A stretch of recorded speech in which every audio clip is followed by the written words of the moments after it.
আমরা আপনারা জানেন আমরা দ্বিতীয়বার রক্ত দিয়ে আমাদের রক্তহীন যুদ্ধের মাধ্যমে আমরা দ্বিতীয়বার এই দেশ স্বাধীন করেছি আলহামদুলিল্লাহ। আমরা এই স্বাধীনতা কিভাবে পেয়েছি? অবশ্যই একতার মাধ্যমে। আমাদের ইউনিটিটা এতটাই স্ট্রং যে আমরা এই স্বৈরাচারী ফ্যাসিস্ট হাসিনার বিরুদ্ধে আমরা লড়াই করে তাকে নাজেহাল অবস্থা করে এই বাংলার মাটি পরিত্যাগ করতে বাধ্য করেছি।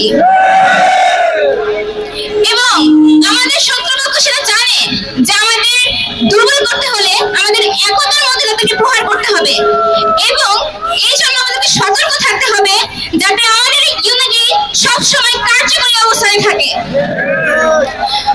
এবং এই জন্য আমাদেরকে আজকে আমরা এই যে আমরা এত মানুষ সবাই একসঙ্গে গর্জন করে দাঁড়িয়ে আছি এই যে শাহবাগে, যে আমরা স্বৈরাচারের বিরুদ্ধে অলওয়েজ প্রতিরোধ করব এবং আমাদের